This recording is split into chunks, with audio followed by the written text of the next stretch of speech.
Hi guys, welcome back to another episode of Pop Preview. I'm Sean. I'm Alex. And today we're watching AntMan and the Wasp, trailer number 2. Okay, so we have the second trailer for AntMan and the Wasp. Now this trailer has come out post Avengers Infinity War, so... Yeah, so we can talk a little bit more about how this is going to tie in with Avengers 4 when we see that. Yeah, or hopefully it ties in. So if you've watched Avengers Infinity War, we're going to just do a little bit of spoiler for that. So we know that, and so I'm going to wave my hands. We're going to do spoilers right now, and then I'll wave my hands again when we're done. So we know at the end of Avengers Infinity War, we know that AntMan and the Wasp is on house arrest. Yeah. So this film takes place after Civil War, but before Infinity War. Yep. Now we don't know by the end of this movie will it correlate to the end of Infinity War, or we don't know that yet. Hopefully we'll find out when the movie comes out in July. Mm-hmm. But expectations of what we're gonna see. I'm not entirely sure, but like you just said, I am interested to sort of take a closer look and see if they are trying to set something up for now that we've seen Infinity War and we sort of know that they're the only ones left. Like the original Avengers are going to be the only ones who. Mm-hmm. Yeah, we're still still in spoiler territory. Still spoiler. Sorry. That Wasp and the Hulk, Captain America. Yeah, all the original ones are alive. Yeah, are alive. And so we don't know the fate of everybody from AntMan and the Wasp side of the universe quite yet. So that'll be interesting to see, sort of exactly how this film ends, and we may or may not get like a little Easter egg at the end of the after credit sequence. We won't see that in the trailer, obviously. No. But that's sort of what I'm looking forward to. And you know me, I love a good villain, so I want to see that always, and stuff like this. So. And plus, I think it's also good as a cleansing of the palate. Like after Infinity War, so I've seen it as of this recording. I've seen it 3 times. Oh wow! And no matter in all 3 sittings, you still got people seeing it for the first time. Mm-hmm. And again, in the last time I saw it, I saw this couple. And this girl just was completely still soaking spoilers when everybody get dusted. That she was crying and she was in the fetal position. Oh man! So I wish I cared about something that much. I mean, I'm dead inside. It's hard to care about, because you know that that's not how the story ends. Well, right, of course not. If that was the end of the Avengers 4, which we can get into a little bit after watching this, I can understand more of that feeling. But the finality of it. But what was it? I was just going to say something about this, and now I can't remember. Oh, about the villain in AntMan and the Wasp. Yeah. It's really hard to top Thanos. No. You know what I mean? So yeah, but I mean, so I'm hoping that there. I don't think it can. No, you can't. Yeah, I mean, who can possibly be that evil, and effective, right? So, I'm just a little worried about the villain element in AntMan and the Wasp. Well, I mean, from the first, I'm hoping that. Kind of get back to my point. It was like it's nice that this is going to be a little bit funnier and lighter than Avengers After. That's also true. That crushed a lot of people. Like tonal cleansing as well. But I think this movie is going to be more, hopefully, like the first AntMan, not saving the world, just saving, saving like the company, or just like kind of saving themselves from a villain. Like because the first one was just kind of like a heist movie, and I love that the stakes were high for them, but not necessarily globally high. Yeah. And it will kind of make sense because if they were under house arrest, they wouldn't have fallen so much if it was a bigger story on the Avengers' radar. Yeah. If this took place before the events of Infinity War. So I'm hoping it's got grand stakes, but not too grand. Yeah. So I'm hoping the villain has good enough reasons why she's doing what she's doing, or maybe someone's pulling her strings. And I think you're right also, like the fact that if they're keeping it like a little more localized instead of like universe domination, it'll obviously work a little better. So especially considering I'm just wondering the landscape is. I'm just sort of wondering how I'm going to feel emotionally after seeing Avengers, like exactly what I don't know. I'm just wondering how I'm going to respond to this. But let's go ahead and see what they have in store for us for the second. How long have you been AntMan again? that long. It just sort of happened. I wish I could fight bad guys like you. I seem to mess it up almost every time. Maybe you just need someone watching your back. Hi.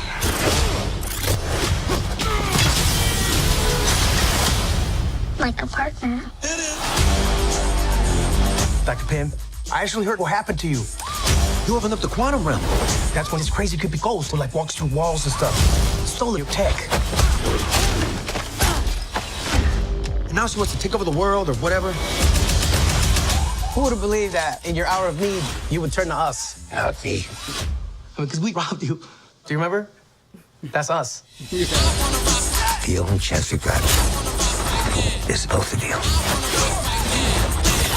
AntMan and the Wasp teaming up. Follow my lead.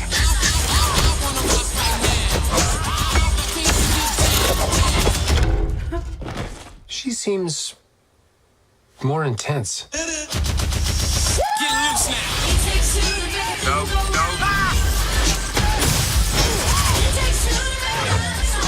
You go low, I'll go high. I have wings. Why would I go low?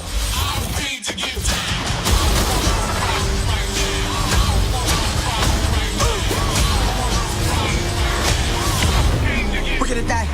I don't want to die. We didn't die.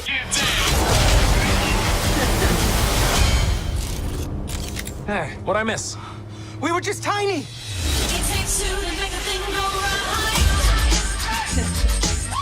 I was partners with Hank on a project called Goliath. How big did you get?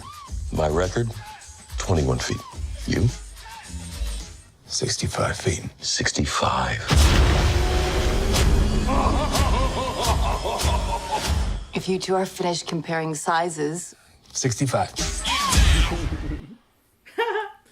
All right. Cute. I love it. Okay, that was fun. I was. love the.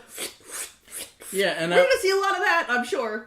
yeah, and like we said in the first trailer, I think we're gonna get a lot more shrinking, and then like Well, I hope it doesn't get old, but I don't think it's gonna get I old. did enjoy it, you know, how the way they were using it in the and trailer. that's why I think it's not gonna get old. Yeah, because they're always gonna find like little fun ways to make it fresh, I think, and relevant to what's going on. So yeah. Because remember, if you saw the last AntMan movie, they like the end battle scene took place like in his daughter's bedroom, and they were fighting with the Thomas the Train and all that stuff. So like that, when I saw that, I was like, oh my god, that's great because it's fresh and original, and like you wouldn't have like it's not something you would think of. And I think we're gonna see like with the salt shaker we saw in the first trailer with the Pez dispenser, they're gonna find funny things to shrink or make larger. So I really am jazzed about this movie only because again, coming off of Avengers Infinity War. Yeah. No more spoilers about that.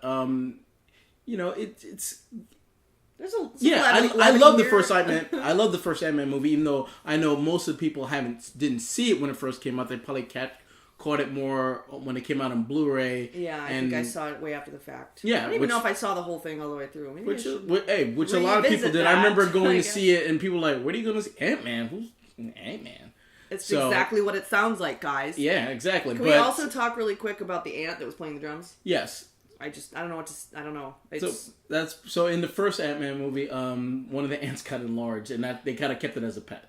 Well, okay, fine. Like I've had pets, and they can't play the drums, so like this is a very special ant. Well, ants are incredibly intelligent. Yes. So I guess maybe his brain size grew when they blew him up. Maybe and then he sort of became like a super ant, super smart ant. Intelligent. Oh Lord! I'm so proud of that. That was on the spot right here. You saw it live. That was pretty good. Intelligent. One of the things we didn't see was Michelle Pfeiffer, who's going to be playing Janet. And I'm glad we haven't seen her. Kept keeping her away. I'm assuming the reason we haven't seen her is because we know as of the first AntMan movie, she's in the quantum realm. She got stuck there. We're assuming that they're gonna find a way to go back there to get her out. So a lot of rumors is that's gonna be one of the elements that they're gonna use in Avengers 4 to kind of fix whatever happened in Infinity War. Go into the quantum realm. Yes, because there's no time really in there, or they might find a way to go back in time. So Dang. I'm glad we haven't seen Jenna because I'm assuming that might tie into that. It's going to be important. Yeah. Okay. But what I hope we do see with her also is that if we see a flashback to when she was the Wasp. Yeah. Like we saw in the first Ant-Man, we saw a little bit of Hank Pym as the Ant-Man and Janet on a mission, and we saw kind of what made her go into the quantum realm. I'm hoping that we see a little bit of her and him as Wasp again, kind of just to counteract like Ant-Man and the Wasp present and past. So I'm hoping we get a little bit of that too. That could be interesting. Yeah. I really still also didn't get the information that I require on our villain and what exactly is going on there. But it seems to me like stuff like this where clearly it's a technology that they have, and it's a science that they have that makes them super. Yeah. And if the villain has that same power but can do it better, or that same technology but it's better technology, or differently, or found some way to modify it, that's a pretty common thing. But I like stories like that because then there's this sort of technological, like, how do we solve this problem? Using technology maybe, or not, or maybe they're like, okay, maybe we don't use the technology because they're just too far gone, they're too much better than us, and we find like a smarter way to deal with it as opposed to just like fighting fire with fire, which will be interesting to see if that is the case. And I'm curious if that building has much to do with it, because we saw in the first trailer he shrank it and it carried it out like a carry-on. That was so cute! Which when I first saw it, I was like cracking up. But we still see my guess Michael Peña's character carrying it. So yeah, and also we see it blow up again too. Yeah, there was a quick shot. So there must be like some kind of files or something in that building that's really important. So I guess it's easier, instead of like doing a heist film into the building to like crack the security. You just shrink the building and take it with you. Like that's the easier thing in this world, and that kind of tickles me. Like that's the thing. And I wonder if they're gonna touch upon, like, is the end of the first Ant-Man movie, the shrinking formula that that powered the Yellow Jacket got out. And that's never been addressed yet, so I wonder if they're going to address that. Maybe that's somehow Ghost is able to do what she's doing. We don't know yet. I hope they do address it. But let's talk about if this ties into Avengers Infinity War. Are we going to see people in Ant-Man and the Wasp get dusted? Interesting. Maybe.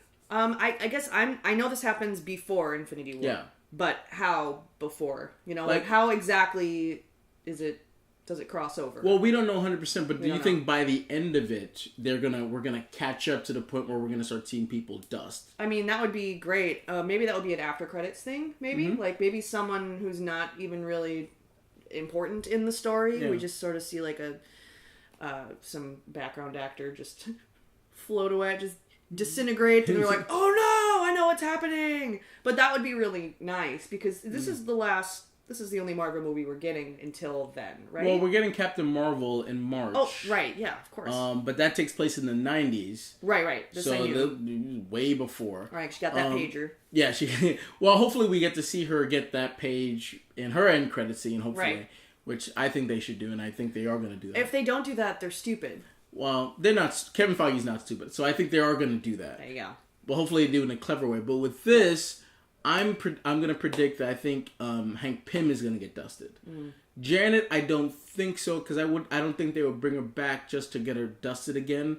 I think she's going to stay. He's going to get dusted. Michael Peña probably might get dusted too, even though he's hilarious. And then we might end with someone from the original Avengers team trying to get him, like, we need you. Yeah. Because, like, a lot of our friends got dusted, and we need you to help us figure out how to fix this. Pretty common after credit scene for the Marvel Cinematic Universe. Yeah. It's like, we need you. Yeah, absolutely. Like, okay. Yeah. F that house arrest. Yeah. We need you to because Thanos did the, what he did. You know. So I think Hank Pym is gonna get. Unfortunately, he's gonna get dusted, but I don't think that will stick. But that will be the emotional motivation for them to get involved. Yeah. So that'll be interesting. There's still a lot of questions about this, so that's fun. So we're going into it kind of not knowing. Great. So let us know what you guys think about how it's going to tie into Infinity War. Sort of what the plot really is. What's the significance of this building? What do you guys think's inside? Any other thoughts or fan theories that you have? We'd like to talk about them. So be sure to comment below and like this video so that we can make more. And be sure to subscribe so you can check it out when we get another trailer, hopefully. I it's think kind of soon, but we might. We might get one last one. Maybe. I wouldn't be surprised if we didn't, though. Otherwise, yeah, join us for the review, and we'll talk about it in a little more detail then once we've seen it. So, until next time, I'm Alex. I'm Sean. Bye. Bye, guys.